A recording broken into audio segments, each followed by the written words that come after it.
التغطيه المباشره اسعدنا. قولي شنو؟ كنا نغطي الاحتفالات عند برج خليفه. نعم. فقبلها رحنا على النافوره، كانت تعزف اي موسيقى؟ اكيد موسيقى فؤاد قدوري. فزادنا سعاده وحماسه انه الموسيقار كانت حاضره بليله الحمد لله على الهواء، شفناهم كنا سعداء وشوف فخورين. فشكرا لك، شكرا على جهودك الطيبه. شكرا.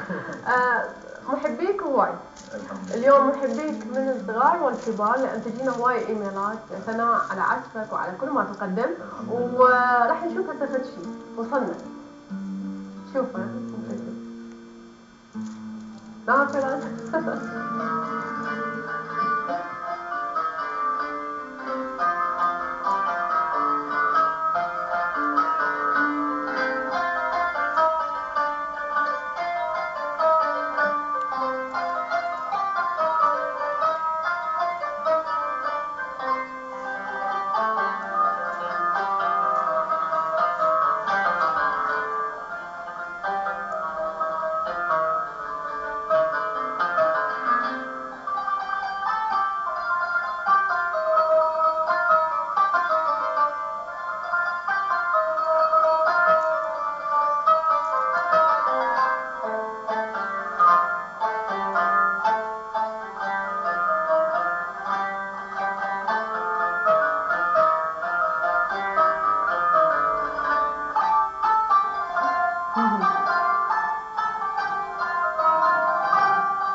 سهاد نجم، طفل موهوب عراقي يعيش بتونس. حبا بيك موسيقاك ومتابعنا، فدت على صفحتي 3 لينكات.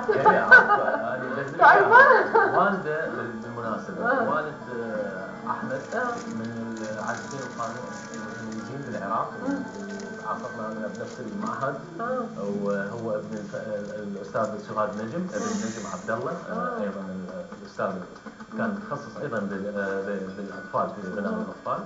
وسهاد ايضا والد الشاب الموهوب احمد. انا دزيت له كثير تعليقات، ويعني جدا عجبني. شو في مستقبل ان شاء الله؟ يعني في مستقبل سهادي وفراتي ان شاء الله. فيا احمد ان شاء الله اليوم تكون حاضرنا، وسلام لك. اتمنى لك كل التوفيق. كل التوفيق. هسه اليوم احنا نحكي